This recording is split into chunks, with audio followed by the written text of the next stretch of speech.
wabarakatuh. Hamdan wa syukranillah, Rabbi sholli alaihi sadri wa yassir li amri wahlul 'uqdatam min lisani yafqahu qawli. Di sini saya dari kelompok 8 ingin mencoba mempresentasikan hasil makalah kami, hasil diskusi kami dengan judul menganalisis kesalahan berbahasa. Dari pengertiannya di sini bahwa kesalahan berbahasa dalam tataran fonologi meliputi perubahan pengucapan fonem dan perubahan bunyi, yang bunyi tunggal maupun yang jamak. Jadi perubahan bahasa menjadikan arti itu menjadi sudah berbeda ketika bahasa salah diucapkan. Dari pengertian analisis kesalahan berbahasa, dalam istilah kesalahan berbahasa memiliki pengertian yang beragam. Contoh istilah yang membatasi kesalahan bahasa yaitu lapses atau error dan mistake. Dari kesalahan berbahasa tersebut, dari yang disebut dengan error yaitu kekhilafan. Sedangkan yang disebutkan dalam kesalahan berbahasa sendiri yaitu istilah-istilah dalam wilayah kesalahan berbahasa. Yang pertama ada lapses, adalah kesalahan berbahasa akibat penutur beralih cara untuk menyatukan sesuatu sebelum seluruhnya tuturan bahasanya itu menjadi satu atau yang dinyatakan selengkapnya. Jadi bagaimana lapses ini terjadi? Sebuah berbicara dengan tidak memakai kosakata atau konsonan yang pas atau tidak menempatkan kalimat pada tempatnya. Jadi terjadilah kesalahan berbahasa yang disebut lapses. Yang kedua yaitu error. Dalam bahasa disebut kesalahan berbahasa berakibat penutur melanggar kaidah atau aturan tata bahasa, yaitu seperti contoh ketika misalkan kita ngomong istilah dengan kata kerja, subjek atau predikat, subjek dan objek itu tidak beraturan atau melanggar aturan yang ditetapkan oleh EYD atau Kamus Bahasa Indonesia yang ditetapkan oleh para pendahulu. Jadi error ini kesalahan akibat ketika berbicara tidak sesuai dengan aturan, kaidah atau porsinya dalam berbahasa. Baik, dan yang ketiga ada mistake, adalah kesalahan berbahasa akibat penutur tidak tepat dalam memilih kata atau ungkapan untuk situasi tertentu. Contohnya kita seperti ngomong atau berbicara dengan orang lain yang tidak pada tempatnya. Maksudnya di sini adalah pemilihan kata atau pemilihan kalimat yang tidak sesuai dengan kultur yang ada dalam yang kita bicarakan. Contoh kita berbicara dengan orang ketika ada di dalam bis, kita membicarakan tentang pertanian atau pemandangan yang indah, itu cocok karena kita mencari bahan obrolan. Tapi kalau kita ngomong dan bahasa istilah mesin, robot, atau bicara tentang masa depan yang orang itu tidak tahu bagaimana asal usul dari perbicaraan itu, maka terjadilah rancu, bahasa tidak kurang dimengerti, sulit untuk dipahami, dan itulah disebut.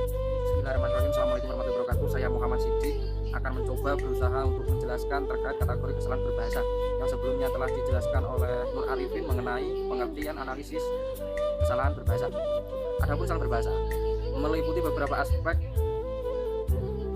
kesalahan yang terjadi dalam tataran fonologi, morfologi, sintaksis, wacana, dan semantik. Dalam pengajaran bahasa, kesalahan berbahasa dibedakan oleh banyak faktor, diantaranya pertama, kurikulum, guru, pendekatan pemilihan bahan ajar, serta bahan ajar yang kurang tepat. Selanjutnya taksonomi, kategori linguistik membedakan kesalahan berdasarkan komponen bahasa itu sendiri, dan konsisten bahasa berdasarkan komponen bahasa wilayah. Ada beberapa kesalahan itu sendiri dibagi menjadi 4 kesalahan tataran.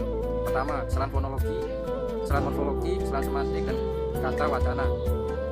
Kesalahan morfologi berpengaruh pada susunan morfem dan fonem. Dalam bahasa Arabnya disebut dengan sistem pembelajaran ilmu sorok. Yang kedua, sintaksis adalah suatu cabang dari bahasa yang membicarakan struktur kata, kalimat, klausa, dan frase.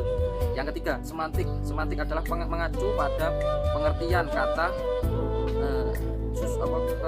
ketentuan yang sengaja dipilih oleh pengajar, mengkerucut pada makna itu sendiri, makna daripada kalimat atau kata itu sendiri. Selanjutnya dalam kategori strategi performa tataran kesalahan bahasa dapat dibedakan menjadi 4 pula. Pertama, penanggalan, penambahan, kesalahan bentukan, kesalahan urutan. Dan berdasarkan kategori efek komunikasi, kesalahan bahasa dapat dibedakan menjadi 2, kesalahan lokal dan kesalahan global. Kesalahan lokal adalah kesalahan susunan kalimat yang ditanggalkan di salah satu unsurnya. Contohnya, kesalahan yang dibuat diposisikan pada salah satu unsurnya, yaitu tanggal diletakkan kepada salah satu bentuk kalimat itu sendiri ataupun di tengah-tengah pembahasan itu sendiri. Yang selanjutnya, kesalahan global. Kesalahan global adalah tataran kesalahan bahasa yang menyebabkan seluruh tataran yang dipesankan dalam komunikasi baik lisan maupun tulisan menjadi tidak tepat dan sulit untuk dipahami. Itu. Yang C, sumber kesalahan berbahasa. Dalam konteks ini, sumber dari kesalahan itu dapat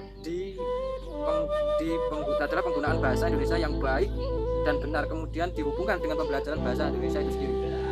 Baik, sekian, terima kasih. Assalamualaikum warahmatullahi Di sini saya akan melanjutkan yang tadi sudah dibahas oleh rekan saya. Saya akan menjelaskan tentang langkah-langkah analisis kesalahan berbahasa. Yang pertama itu adalah pengumpulan data. Jadi dalam tahap ini pengumpulan data, ketika kita akan melakukan suatu analisis, mengumpulkan data itu paling utama, paling penting. Dalam pengumpulan data itu ada beberapa hal yang harus diperhatikan. Yang pertama adalah menentukan luas sampel atau contoh. Seberapa salah contoh ini yang akan dianalisis. Kemudian menentukan bentuk sampel. Jadi bentuk katanya itu seperti apa yang akan dianalisis.